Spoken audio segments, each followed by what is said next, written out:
Actually, let me get my little guide that I got because I've yeah, hold on. Well, I was gonna start out with like hello persons, but it's only you it seems. So hello person. Probably, Yeah. probably. If you're ever hosting something in the future, I recommend doing more advertising and reminders. All right.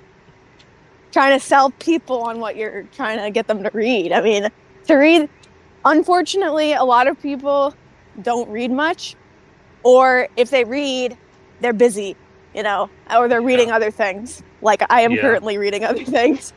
Yeah. That's So, why I chose this you sort of know, thing. Okay, I'll keep that in mind for next time because I think I might do Les Infantes Terribles for October maybe. There's also another very well, short we'll thing. have to see what other people want to do, but Yeah. um yeah, I'd read that. I'm interested. Yeah. I'm interested in Cocteau. Um, How do you actually pronounce it? Jean Cocteau or Jean Cocteau? Jean, it's French. Jean. Okay, Jean. Not Uh, Jan. Jan uh, is like more Scandinavian. It's Jean. okay, Jean. Okay. I do always I want to. honestly, I think French is the only thing I can reliably pronounce. For me, it's Japanese and Spanish, but even then, my accent is pretty I can thick. do Japanese. I can do Japanese okay. Um, Yeah.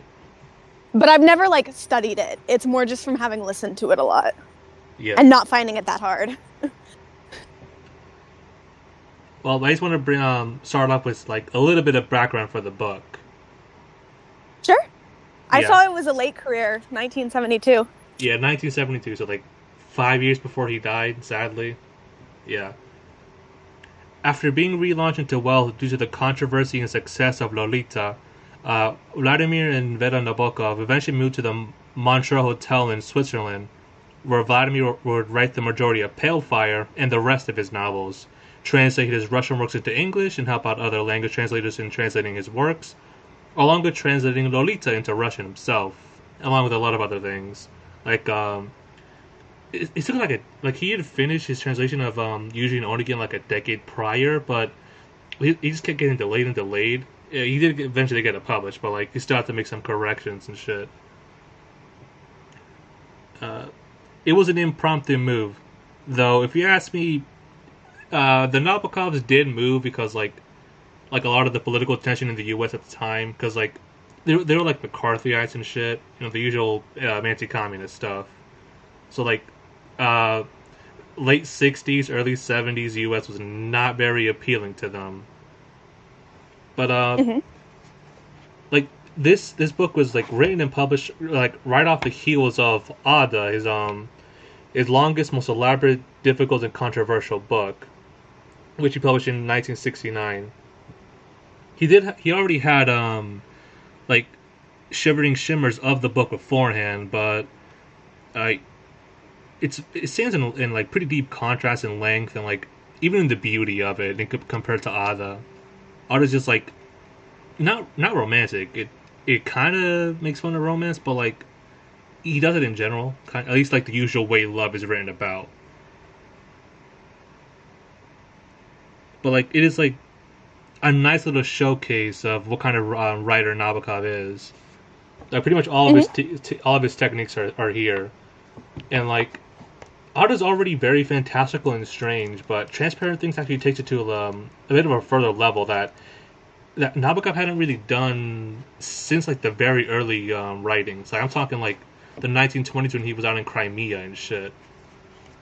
In those early poems and some of his short stories, there were just like outright supernatural elements, and one of them was like about a Russian lightning god, if I remember correctly. But like as much as his books deal with eschatology, is that how you pronounce it? Eschatology. Eschatology, yeah.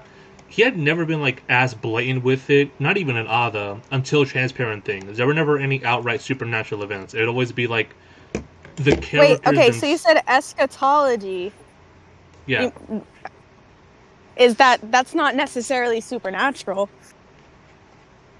Well, but like it deals with like the afterlife and such, but like in a way The that's after somewhere between. that's not what that means. Eschatology means more like the end of the world. Oh, the end of the world. I thought it was about what happens Yeah, to the soul after death.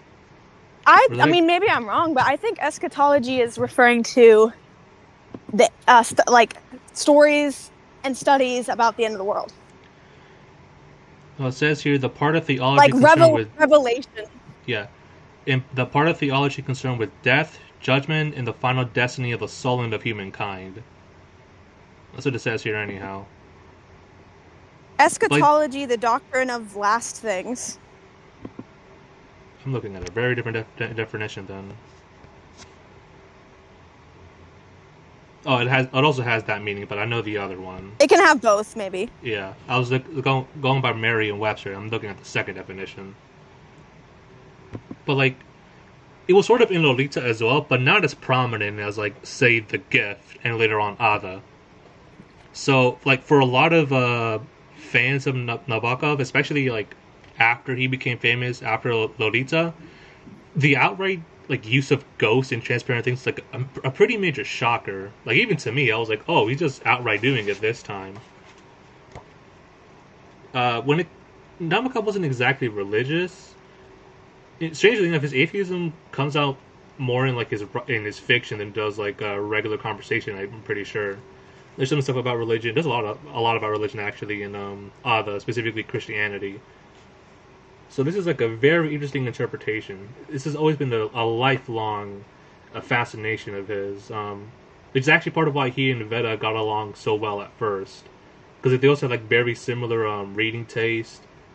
Like I remember Stacy Schiff remarked like something like, if you just look at the stuff they read, you would get a completely different impression of who they really were, because they love like Edgar Allan Poe and shit, which you probably got by the multiple references to him in Lolita. Mm-hmm. I read Annabelle Lee in school. I still haven't. I gotta read that. I haven't read it's any not Poe long. beyond. Yeah, I haven't read any Poe outside from The Telltale Heart.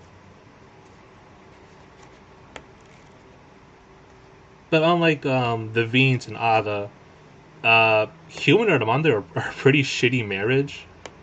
And that does touch into a thing in general in Nabokov's fiction. Like, he tends to invert his own experiences, like especially when it comes to parents and children, specifically father and son, but in general parents and children. So you get like Humbert and Dolores, and how everything is just wrong with that.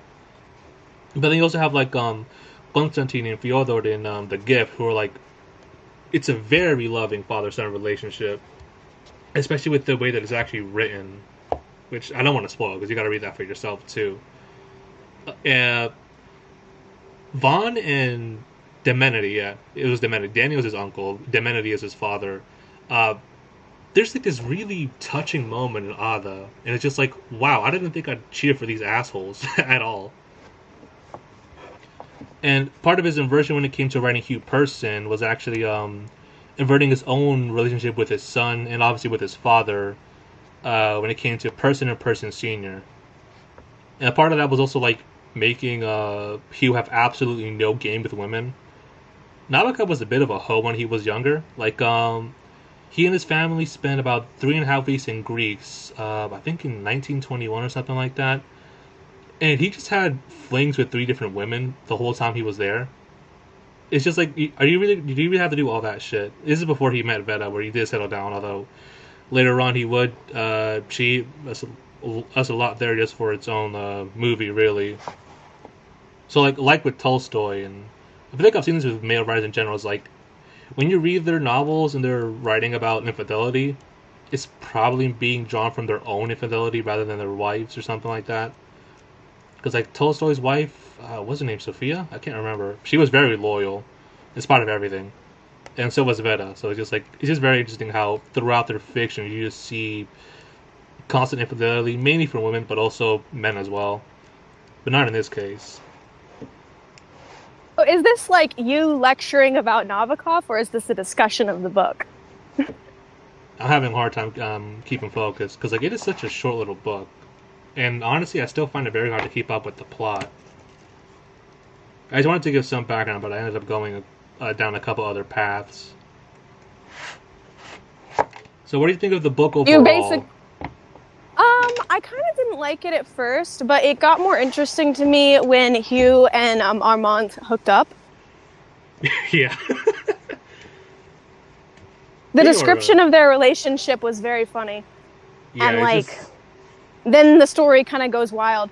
Because I feel like at first it had more of like kind of a European literature vibe of like, it's just about like upper middle class people hanging out, doing nothing, and like just descriptions of stuff.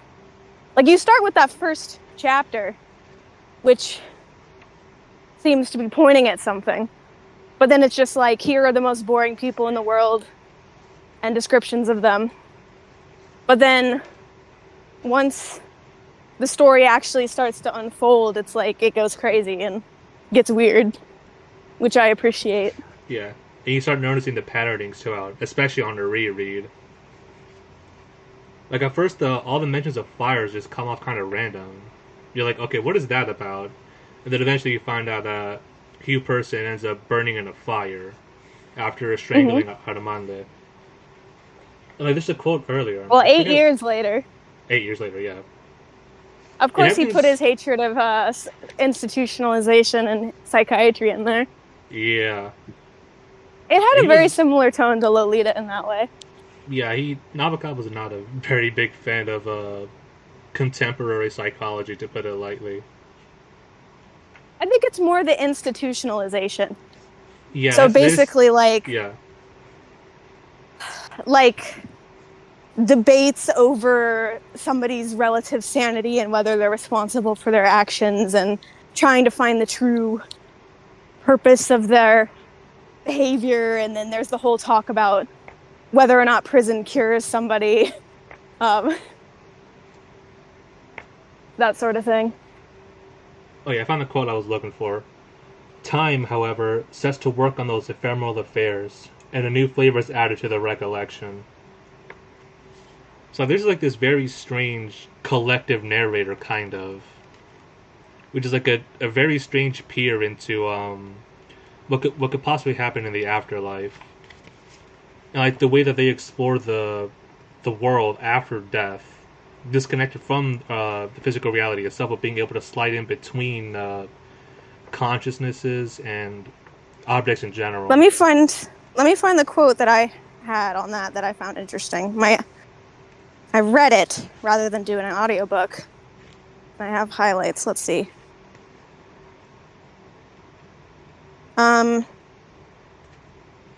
Yeah, here it is. But I used to believe that dying persons saw the vanity of things, the futility of fame, passion, art, and so forth. I believed that treasured memories in a dying man's mind dwindled to rainbow wisps. But now I feel just the contrary. My most trivial sentiments and all those of men have acquired gigantic proportions. He goes on. And there was another one about, let's see if I can find it. I don't know that I highlighted it, but it was one about this idea that afterlife, it would give us some conclusive answers about the nature of being, but that may not be true. I don't know. Yeah. I don't know how that fits into the overall story, but I found that interesting. Well, it does relate a lot to time and space, specifically moving between them, and more specifically, as it says at the very beginning, that the future is just a figment of the imagination, while the ghosts, whoever they may be, however many they may be, while they can't slide between like the history of a pencil, or even just between people, or like just chart out like the manufacturing of a trinket or whatever, like how it mentions some object was made by prisoners, specifically one who was jailed for killing his partner's incestuous sister. They still can't look into the future. They're still stuck with the present and the past. While they seemingly can have a much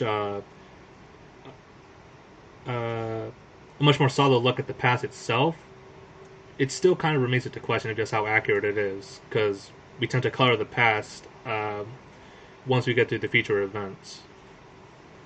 Yeah, But what does that have to do with the afterlife? Well, the way that I interpret it, anyhow, because it is very confusing, at least to me, is that the people who die sort of become not part of a hive mind per se, but they enter a different state of being. It's something that Brian Boyd does note in the transparent things section. Hmm. I'm trying to remember. Let me see if I can dig it up real quick.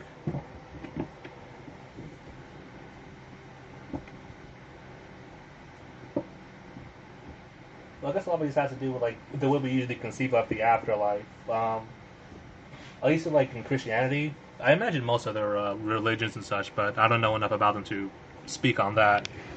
We imagine people looking over us after we die, and we're likely being able to enter a much different state of consciousness, not limited in the same way that we experience it in life.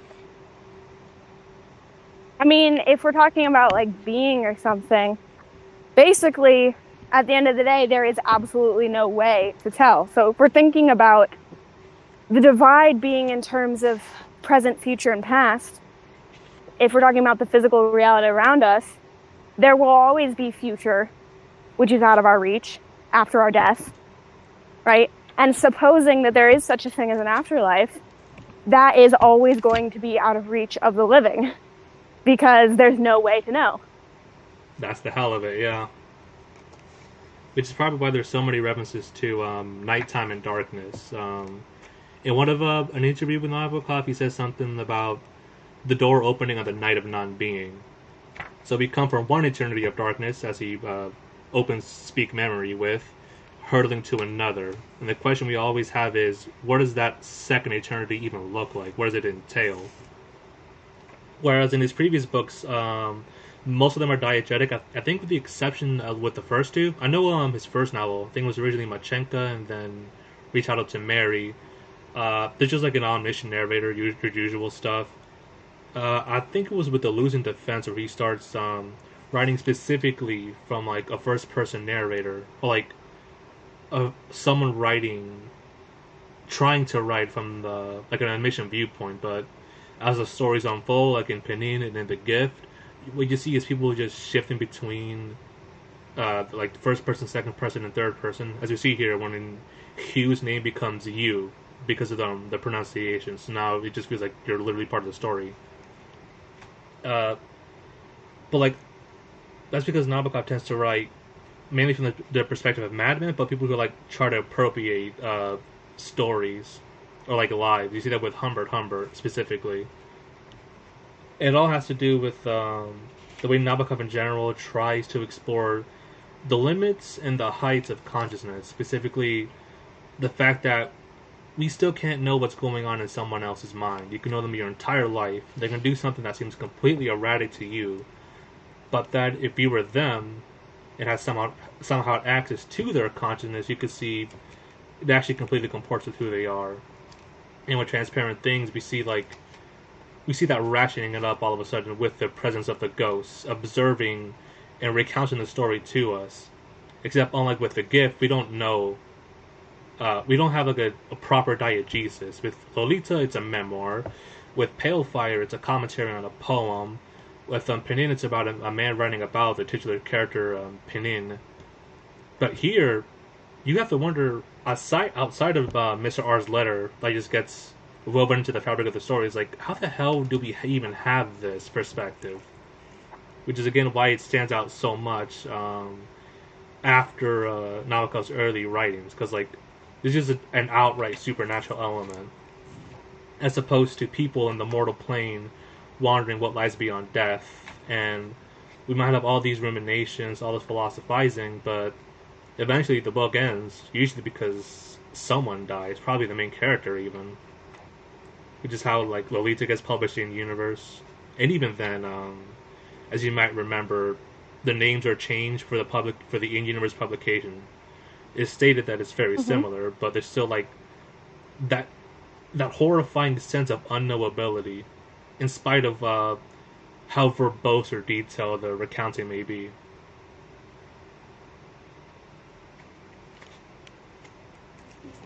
What are some motifs and patterns you noticed? I didn't see too many patterns. I honestly was mostly noticing how disjointed it was. Yeah. It seemed really Like, disjointed at there would just be first. chapters. There'd be chapters that were just suddenly very different.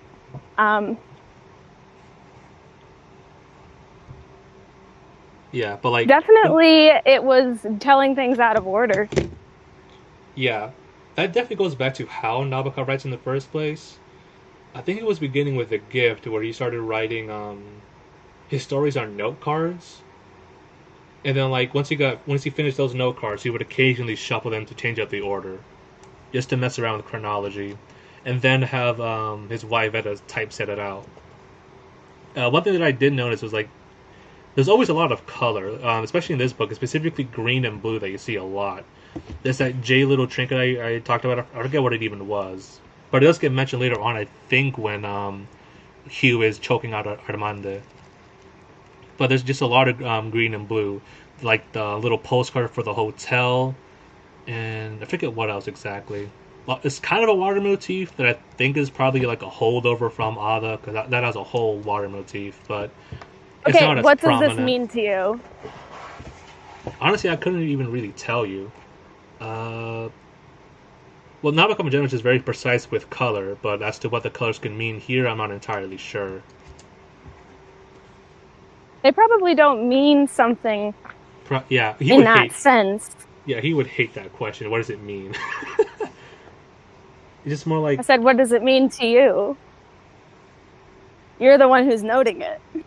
yeah, but I'm not. Again, I'm not really sure. I'm assuming because green is also associated with the ocean. I know that much. So, you could definitely tie in Eternity of Darkness to like the soupy non-existence that precedes the world in many mythologies, and it's something that Nabokov does play with a little, especially in Ada. So probably that. And very interesting is that it's hue person, like so, like the hues of colors.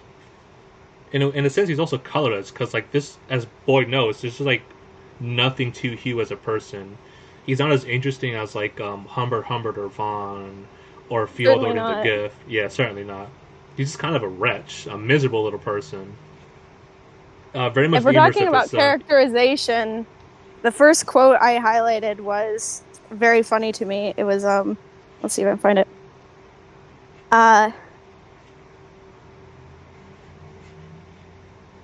During the 10 years that were to elapse between Hugh Person's first and second visits to Switzerland, he earned his living in various dull ways that fall to the lot of brilliant young people who lack any special gift or ambition and get accustomed to applying only a small part of their wits to humdrum or charlatan tasks.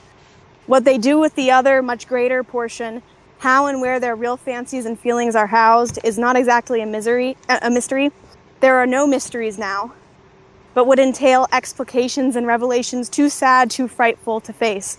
Only experts for experts should probe a mind's misery. Yeah, I it's thought such that a good. passage was funny. It was really good. Yeah, but it ties in with how Nabokov lived his life, especially in like Berlin and the general emigre scene, the Russian emigre scene following the Bolshevik Revolution. He really did not give a shit about employment. Like he did try to make his money and shit, but like he hated it. There's like a funny little anecdote when he's well into living in the U.S. and like he has to scrounge up some money because he was like on the verge, not on the verge of poverty, but like not doing too hot. This is before Lolita, the success of Lolita, and so like the only way to make money is to write a story. But he complains, I can't write a story if it means like for the purpose of making money because he just jams his creative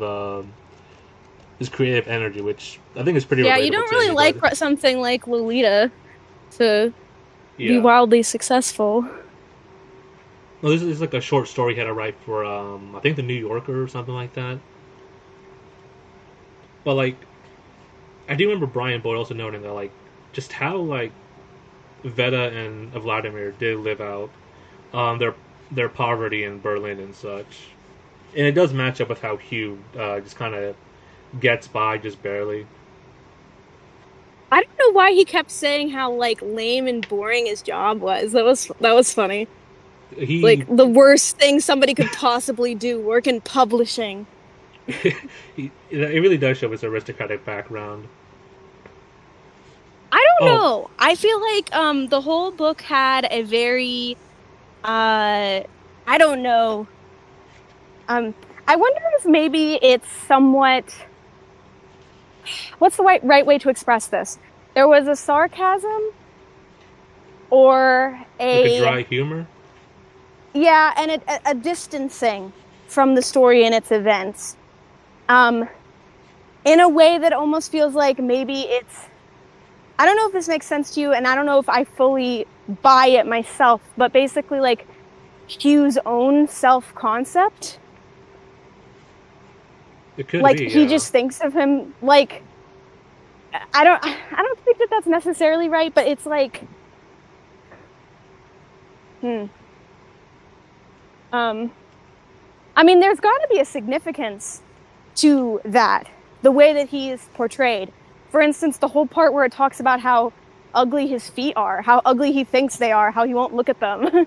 Like um that characterization has to be there for a reason and possibly be tied to his murder of Armand. Um, because you wouldn't. There's no build up to that. Yeah, it just happens very suddenly. There's patterning throughout. Earlier we get that chapter about his samam.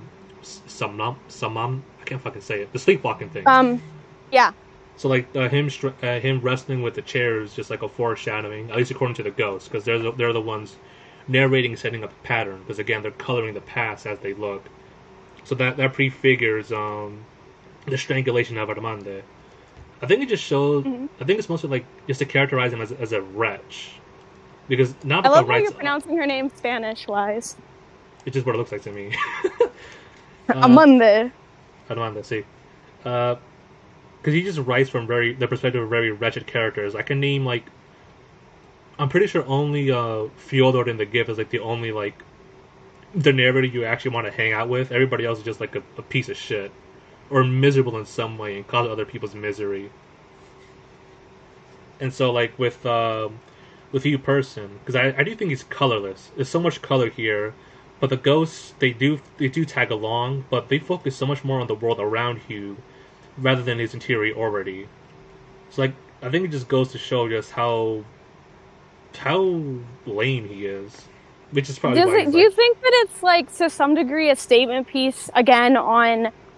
I think he found. I want to go back to. It's not necessarily just psychiatry.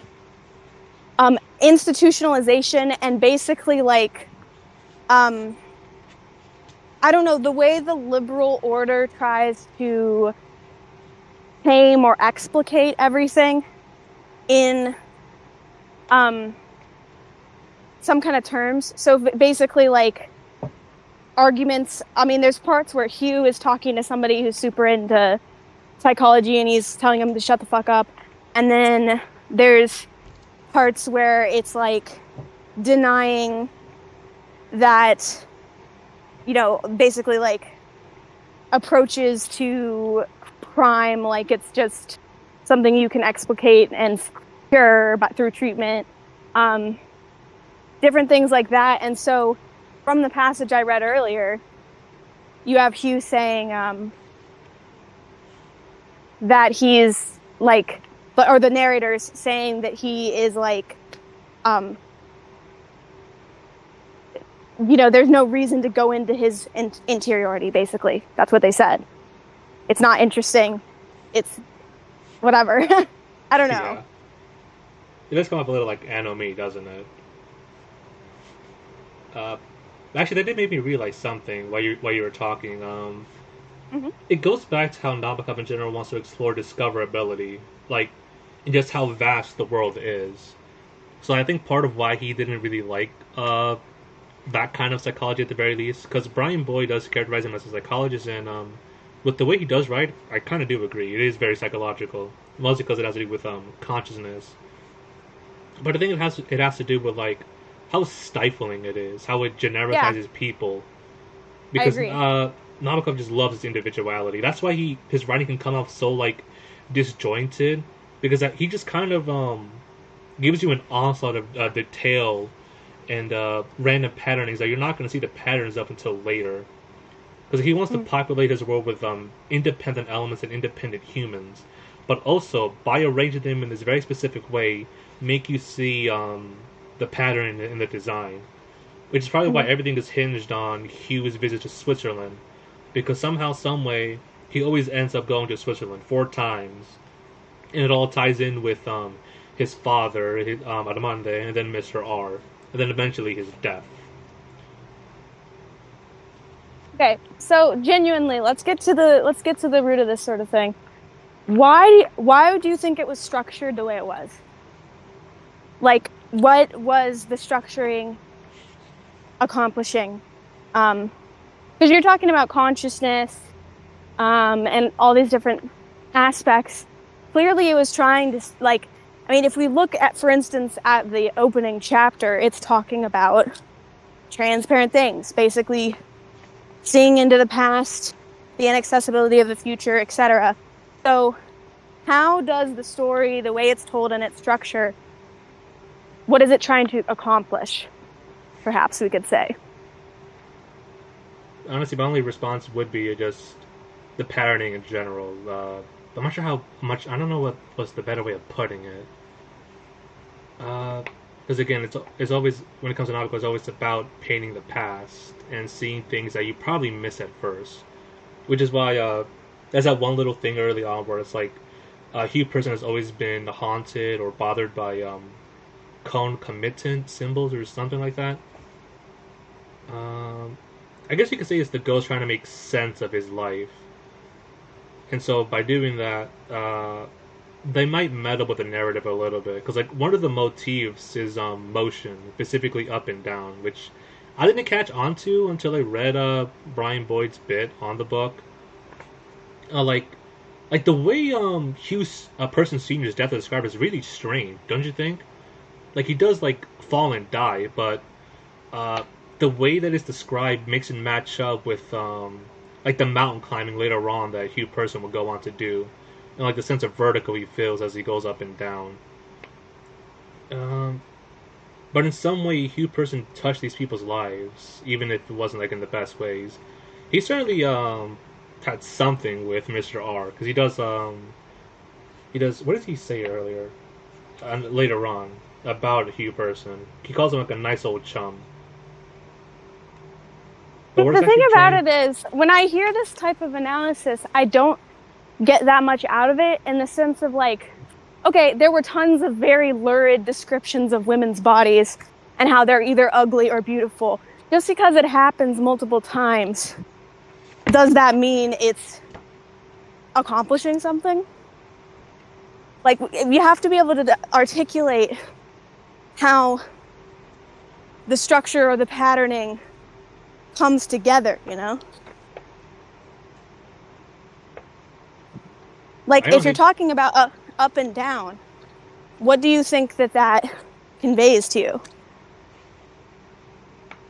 Honestly, we wouldn't really be able to answer that, because even I'm not really sure about it. I guess like the most generic answer would have to be like the ups and downs of life, but that doesn't feel very satisfactory, does it?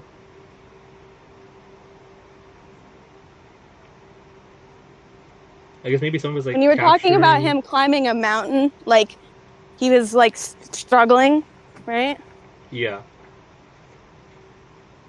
I feel like that was more characterization of him just like a schlubby loser. That as well, yeah.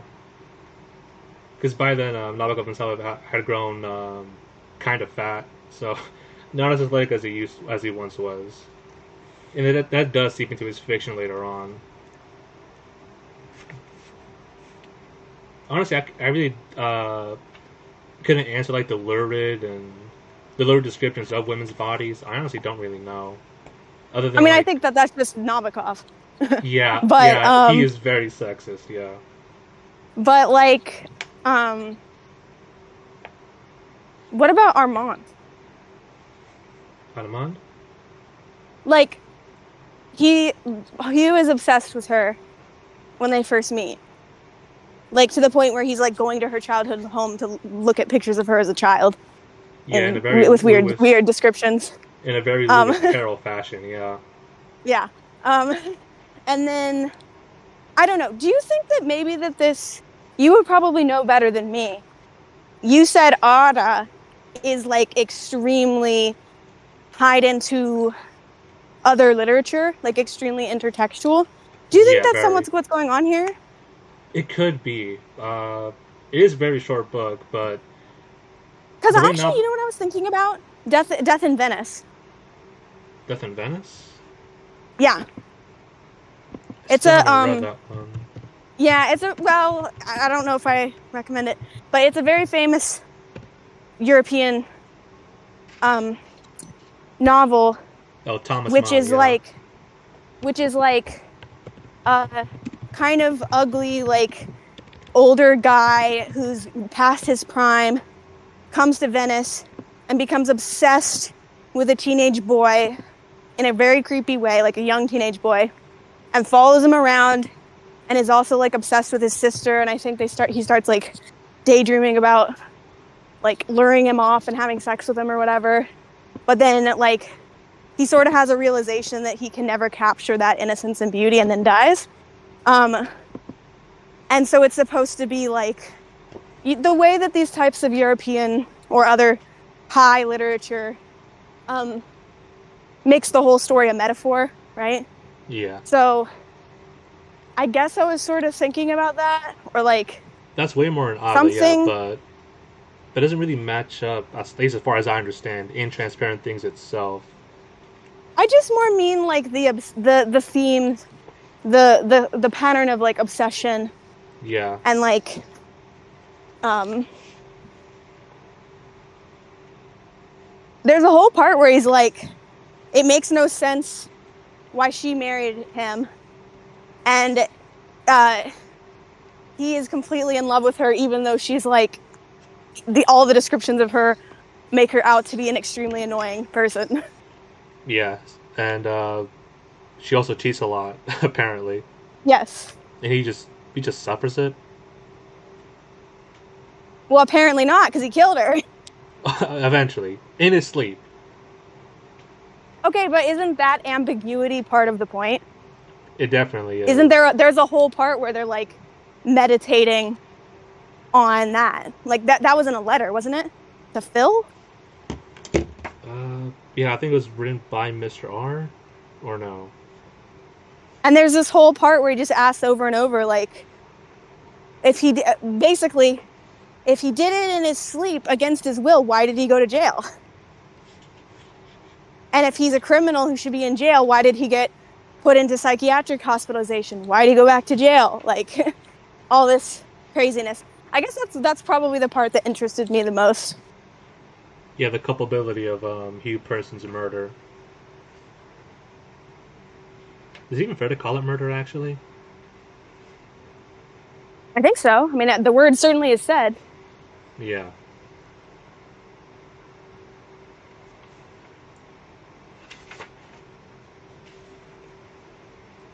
So,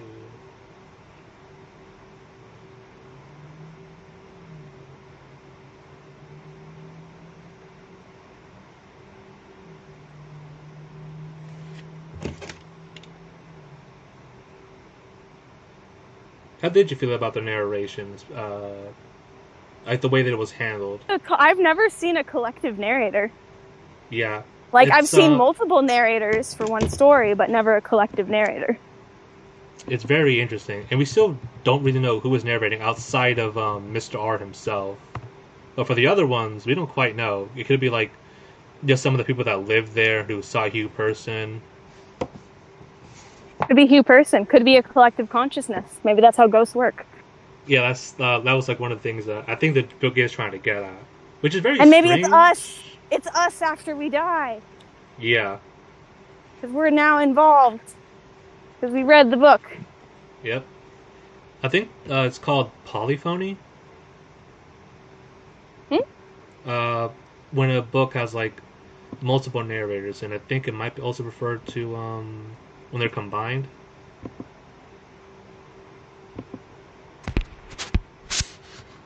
But that is part of like what makes the afterlife so strange in this book is specifically because we are not at all sure about the mechanics. While in previous books, we do know like one person, maybe even two people, are in control of the narrative. And here, it is just, uh, it is not even diegetic in the same way. We do occasionally get like we have like what 2 or 3 letters that do get woven into the fabric of the book, but outside of that, it is very up in the air of like how we even get this thing, which is unlike how Humbert wrote Lolita.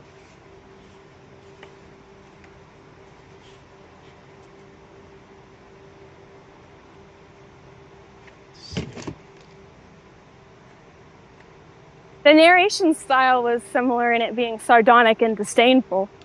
Yeah, maybe a little bit more playful this time. it's very playful. Yeah, that's Nabokov in general. Like even when it comes to, like some of the cruelest madmen, he's always got like something fun in there for you to just like, draw you in. It wasn't hard to read. I can say that. Well, the writing style itself wasn't hard to read, but like the way things are structured was definitely hard to keep up with. But it's I certainly didn't find it hard to keep up with. I just don't know that it cohered for me. So that's why I was interested to hear what you had to say, especially since you read it more than once. again, I do still really struggle to actually keep up with it. Maybe at another point, but it doesn't hit me the same way as Ada. So it's like I'm not as attentive to it as I probably really should be. From the biography, did you get any insight on like why it was this particular story he wanted to tell?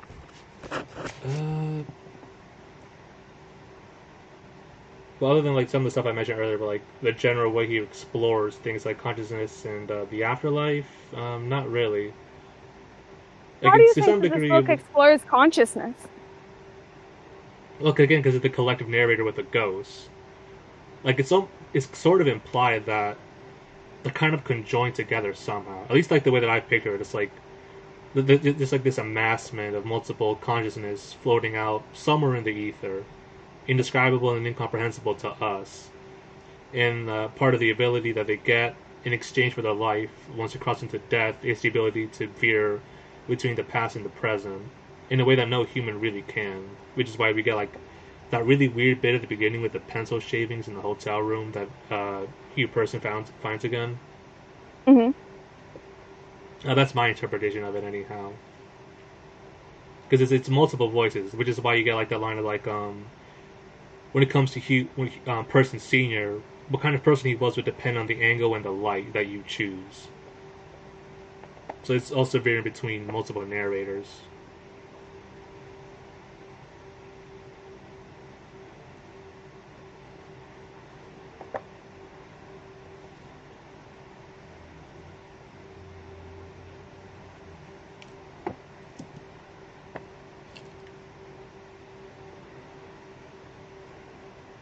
I think I'm leaning more and more towards it having something to do with, I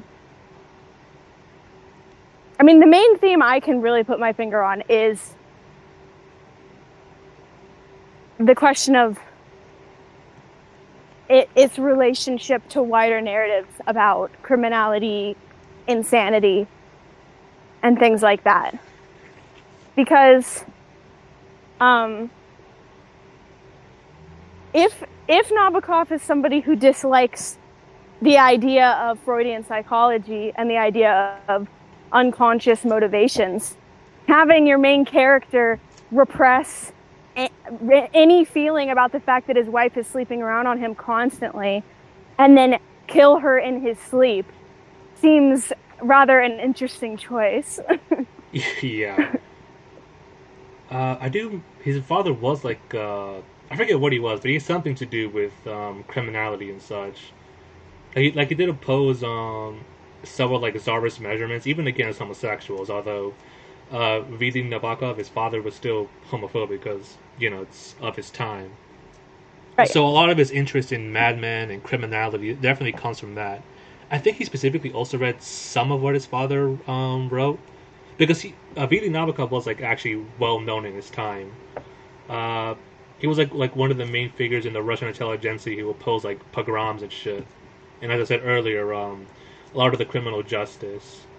and also like one of the people trying to like kind of westernize Russia, like taking more inspiration for penal and criminal codes from like Britain and such. So it definitely goes back to that. With his fascination of madmen, I think a lot of it does go back to like the Bolshevik Revolution and like uh, I'm still learning my own stuff about that. I don't really want to get into the weeds of that, but it also ties in with how he very narrowly escaped Nazi Germany because like the Nazis Mm-hmm. were approaching France, but like he got like I think the second to last boat or the last boat to the U.S. So like just very narrowly escaped it. This was like That's something he actually has in common with Freud. Freud was yeah, Jewish. yeah.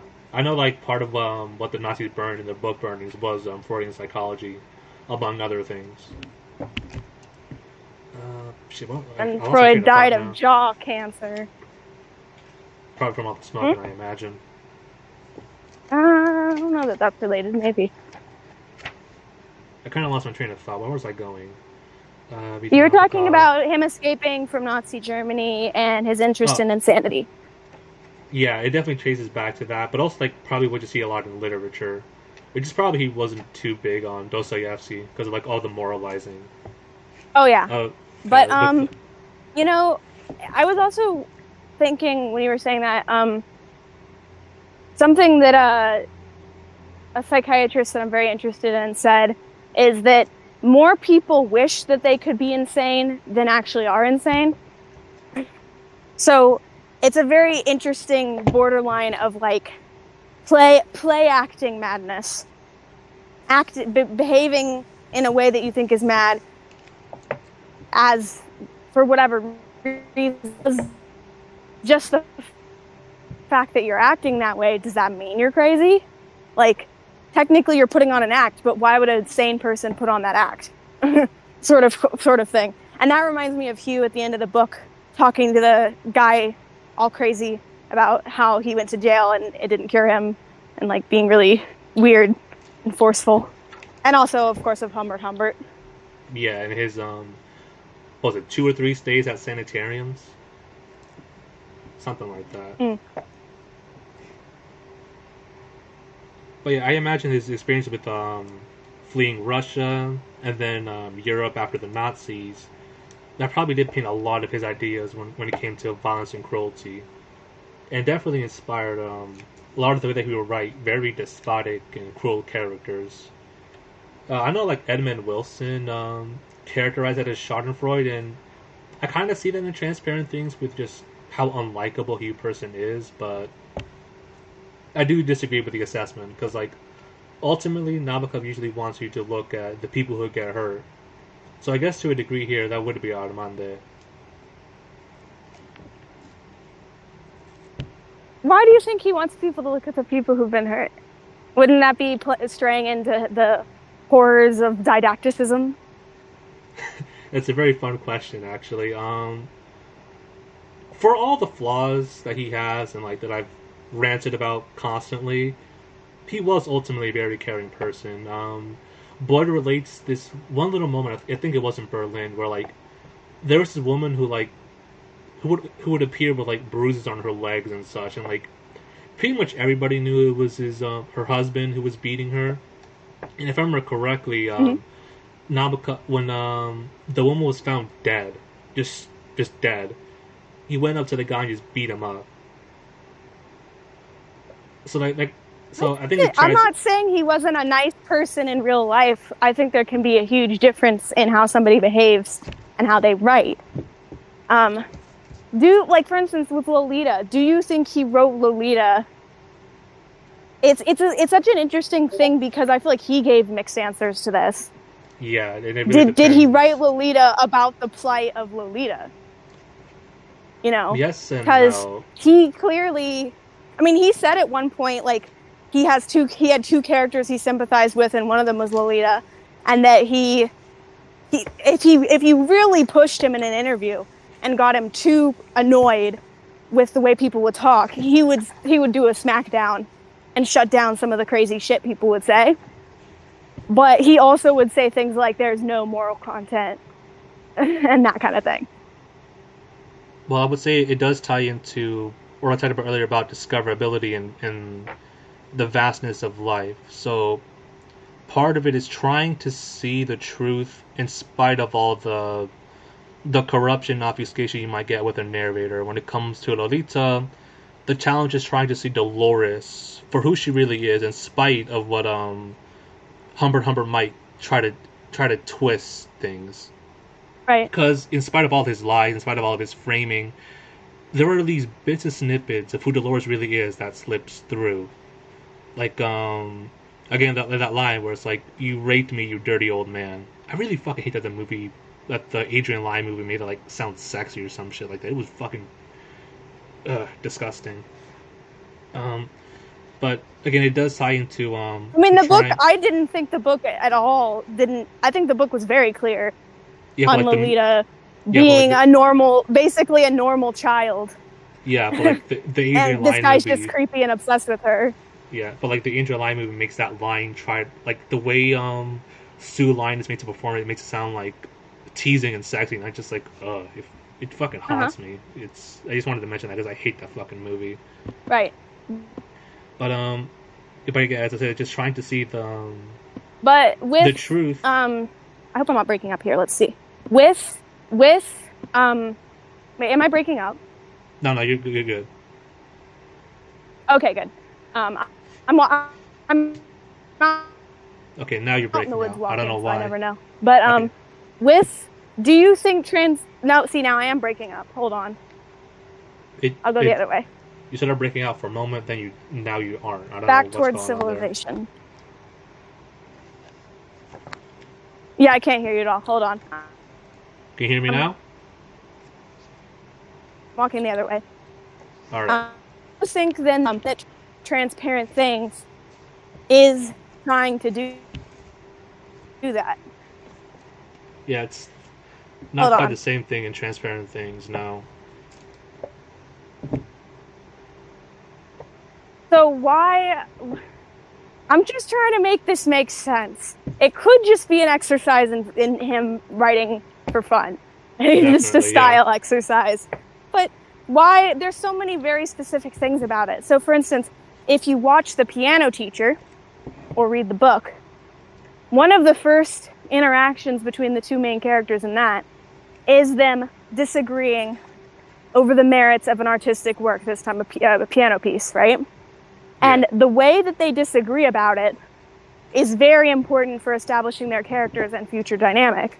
So there is something like that, right? So when Hugh and Armand meet on the train, they disagree. It's Mr. R's book, right?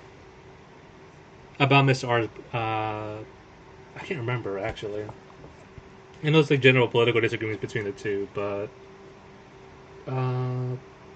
yeah, I think it was Mr. R's book because Hugh Person was part of like the editing team on that thing. He got it published. He starts recounting the experiences. Yeah. Armanda specifically says that she only deals in hard stuff, realistic stuff, while Hugh Person informs her that the book is a little more abstract and artistic. Not abstract because there's like a jab at like, I'm assuming Dadaism later on, but like. So what do you think that has? Do you think that relates to the story and themes? It's kind of interesting talking about realism. Yeah, you were saying about he's not normally doing supernatural stuff. Outright supernatural stuff. It's a really bizarre thing that he does throughout his works. Like especially see it in Ada, because like Transparent Things, it also mixes dream and reality, which is like a very much a staple in his works. But like it just cranked up in Ada. But like there's no outright ghosts. Or like I don't want to spoil it. That's I'm really jumping around when it comes to Ada because like I don't want to spoil some of the fun twists. It goes back to how Nabokov just hates didacticism in general, and like what he despises Dadaism or didacticism. Didacticism. No, earlier I was mentioning a jab later on of like some Philistine art display. Like I'm pretty sure it's like a jab at Dadaism specifically. Okay. But when it comes to didacticism, Nabokov just didn't really like how it limited authors. So I think that's part of the disagreement between Hugh Person and Armande. Which probably ties into why the ghosts are following Hugh Person in the first place. How so? In spite of being colorless, at least that's how I interpret him. Uh, he's a lot closer to how Nabokov thinks when it comes to fiction. Like he'll always just insert his own opinions. Like it's not a bad thing, but that's just how Nabokov operates. So some of the sentiments Hugh Person expresses when it comes to art are very much Nabokov's own, and including the psychology, especially the anti-Freudianism that you see. So Do I you would say think that that he was projecting his own death? I'm not probably in the afterlife. Yeah, It is a very death-focused book. that's Most of a the very major events are deaths. yep. From the death of Armande's mother, to Father. to Person Senior's death. Yeah, and then eventually Hugh Person's own death in a fire. We just get prefigured in It cannot be coincidental that that's very Freudian. what's Freudian exactly. Death of the mother, death of the father, male sexual frustration leading to murder Let's make of fun a of that woman. for sure. Yeah, Death, but death drive, erotic drive. yep. I kind of think that Mr. R is the one introducing everything, because he has this the really weird habit of like, was it kettle and a fish, and then at the very end he it was very noted earlier on how he mixes up sayings and such. So like, at least my theory is that he's like the main narrator, but then occasionally just passes the mic to the other ghosts. And as to why Hugh Person specifically, probably just because Mr. R knew him and like saw him as like a decent editor, even if he didn't really understand the title with Trolleticians.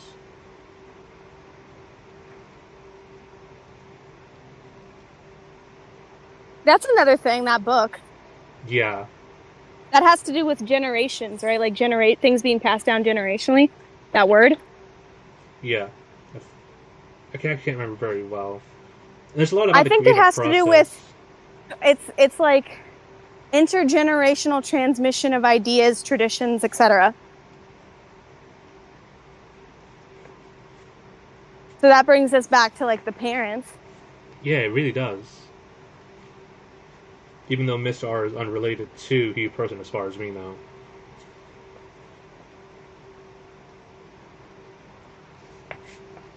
But there's also a lot about the creative process, which is like probably why How does Trolleticians that? How just so?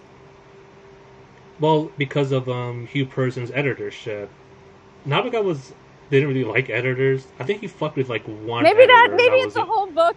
It's a whole book about how he hates editors. That's why he calls Hugh Person such a Yeah, loser. like at one point, yeah, at one point he, in his career, I forget if it was like an interview or something. He says, "Editor, oh, you must be my proofreader," because he really doesn't like how editors mess with stuff, and I can't really blame him. He's such a particular type of person that he's probably very difficult to work with as if you're an editor.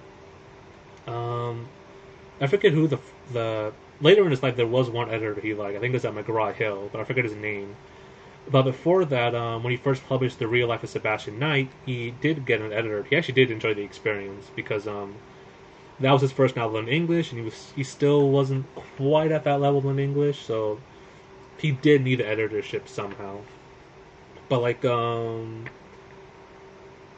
woman's book Stag, it's described as basically being gutted or mutilated. He has to Hmm. fill in the black bleeding gaps or something like that. And then later on, we see Mr. R, who was foreshadowed earlier on because of the conversation that Hugh and Armande have about his book specifically. It probably would benefit from a reread. Yeah, probably later on because I do like the book, but I still find it so hard to just like uh, I think puzzle for everything out. Nabokov at this point, I would like to read Ada at some point, and um, Hail Fire, Pelfar, I still gotta finish that and one. maybe that's it, unless something else piques my fancy. But like, um, Have you read Speak Memory yet? It's no. It's like Uh, I feel like it wouldn't really. I don't know because he doesn't actually fit into my project, but I feel like I can sort of justify it in the sense of like he was one of the type. I mean, it's not the same, but like any writer in the 20th century was around this sort of thing, right? So like, Tolkien got really, really popular with the hippies, and he hated them. Right? I'm not Right? surprised at all. So I feel like Nabokov does. He still sort of fits in, at least for my interest in like, for instance, Synanon. Oh boy. Actually, even though it was Synanon is sort of tied in, but at the same time, it sort of was maybe on the conservative side, and then it framed itself in opposition to the counterculture. So they were all like, we believe in discipline and like whatever, we don't do drugs, sort of thing. So Nabokov I could maybe justify as being part of my project, sort of. He wouldn't come up at all, but I'm just sort of beaming the entire 20th century into my mind. So What was the project again? Wasn't it about cult leaders or? I think it is the first part is a deep dive into 20th century counterculture. Oh, okay, I see now. He, that is a very interesting conversation when it comes to Nabokov, because like as I mentioned earlier at the beginning, P really did not like the countercultural movement or like the anti-war movement. He's above everything, or like basic. I can, you know what? As much as I do think he was kind of a dick, I can understand it in the sense of I think he was like, because he was such a reader, and he was very like. He was certainly aware of everything, right? Like he was, he knew of everything. He could comprehend what people he disagreed with were saying. So I think he was just like fatigued with like the culture wars, or just, I think you were talking, I can see this now. Maybe I haven't read enough of his work to like fully see how this plays out, but his interest in the totality of things and the truth of what things really are. And so his frustration is with all of these little side narratives, which people get so convinced are the truth, and, you know, don't go any further than that. And then everybody's just fighting, you know, and very committed to their own side of, you know, belief, you know, narrative of things. And it does get exhausting. Like I do sympathize with the exhaustion, but like what he ends up supporting is like U.S. interventionism in Korea, China, Vietnam. Right. So it's like great. Okay, so basically he still had his own bullshit that was worse than other people's bullshit that he was making fun of. Kind of, yeah. Again, as I said earlier, I mean, I think that's worse. I think that's worse. Imperialism. As I said earlier, he was like a whole McCarthyite and everything. Because see, I didn't know if you were saying he was troubled by the McCarthyite stuff or that he was a McCarthyite. I couldn't understand what you were saying. You know, he was a McCarthyite, like especially his wife was even more so. Actually, I mean, it makes sense given his background, but like his wife was even more of like not a war hog, but like more whole hog about McCarthyism specifically. While Vladimir himself, he definitely tried to just like keep away from politics. That is an interesting question that I'm still kind of like struggling to vie over, because like. What do you mean? That too. Well, not for me. Like I just have a book lying around just called Nabokov and the Real World, and it's like there is a lot about the real world in his fiction. Like most notably in Lolita, with the way he handles everything there. But even in Ada, where it's like the most like involuted and hermetic of his works. But at the same time, part of why he and Veda did move to Switzerland was again because of the counterculture movement. And if you ask me, didn't have like a great counterpoint to the movement, to all that sentiment, because again, the whole supporting imperialism. I mean, it was probably also there in Europe. Funny. Specifically in the Montreux Hotel in Switzerland. I'm assuming it was also in Switzerland, but like they just found a place where they can just ignore everything. Right. They found, exactly. Yeah. Actually, it definitely was in Switzerland. I know that. But you can just go, talking about Poe, Mask of the Red Death, but for the counterculture. The retreat to their villas. It's a really good looking hotel though, but like a part of me just sees that it's really bougie. But honestly, if I could just live out the rest of my life in a hotel room, I probably would. I mean, it is what it is. I don't I don't care. Like, if he's a good writer, he's a good writer. Yeah, same here. He was also not friends with Solzhenitsyn, but like basically said he was like a useful arm for anti-communism. And I'm just like, because boy just brings up Solzhenitsyn so many times, I just got kind of sick of it. So like when I saw that they were like not buddy because but as you've seen, Nabokov is just like an absolute fucking hater. He doesn't like. He barely likes anybody. He likes like now. 8 Okay, authors. look. I could accept that until you said he hated music, and I was just like, it's over. You know the funny part? His son Dmitri was a musician, specifically a violinist, if I remember correctly. So if there is a god, he has a sense of humor. And he had a gay brother. Yeah. Oh, his life, the way his life ended was just so tragic. I really do recommend The Unreal Life of Sergei Nabokov, but you do need to have read a decent amount of Nabokov to get all the references in there. You seem a little more familiar with like 20th century literature, European literature than me, so you get those. I'm not like that deep dive. I haven't read that much. I'm like, I read, but I just am not like I know of more things than I've actually read, basically. Same here, yeah. Like, I've never read Gertrude Stein, but she does appear in the book I mentioned. You know what I've been wanting to read lately? Madame Bovary. I can't remember what he thought about that book. I've been wanting to read that, too. Yeah. Was it written by a woman? Because if so, probably not. No, I don't think so. Actually, no, I think he did like it. I think he might have mentioned... I can't remember at all. I think, actually, it's on my mind, because I saw him comparing Jane Austen to that book or something. Yeah, he did teach it in one of his college lectures. I do remember that much. But yeah, I wonder if he would have, like, that is an interesting thing though, because actually a lot of the counterculture was very anti-psychiatry. I read One Flew Over the Cuckoo's Nest. That was fun. Okay, I think he mostly just disliked the fact that they did drugs, had a lot of sex. He doesn't get to talk about that.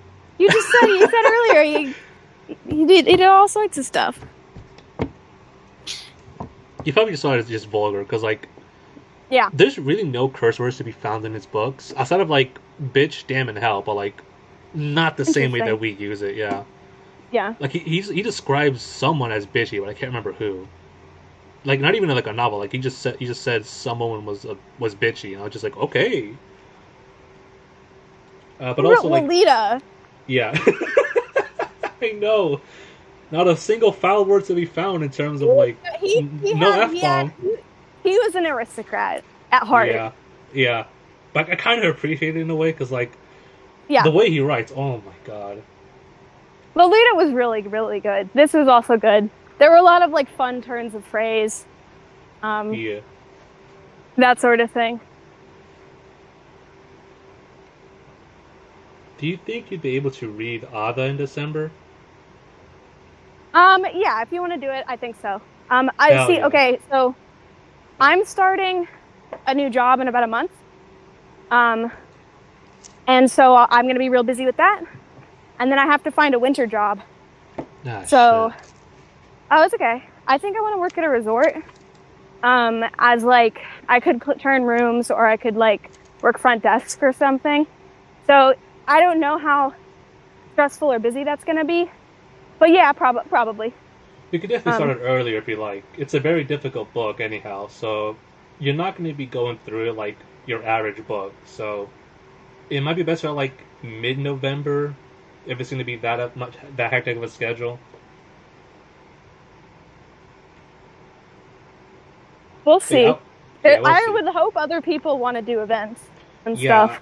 Yeah, I'll see if I can get people on board for an auto read in December. I'll probably start I don't asking know. about. I honestly cannot say that anybody else is going to join for that, but you got. I will do it if you host it. Oh, I will.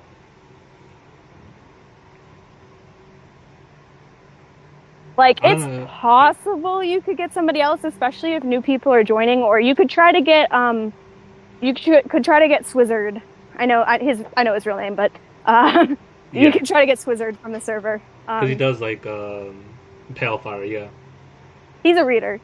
Yes, Like sir. he reads like I follow him on Goodreads, so we're like Goodreads mutuals, and like he reads like a maniac. He's reading a lot, so I've been relatively late to this whole year. I spent like a whole month just flip flopping between books until recently. I'm not like an obsessive reader. I don't whatever. I'm reading. Tripping on Utopia is going really fast because I just think it's really good and fun to read. So, but like, I guess I read The Doors of Perception in a day. But what was the one I did before that? One Dimensional Man. That was not easy. That took a while. That one sounds familiar for some reason. It's a Frankfurt School writer, Herbert Marcuse. Ah, I see. Yeah.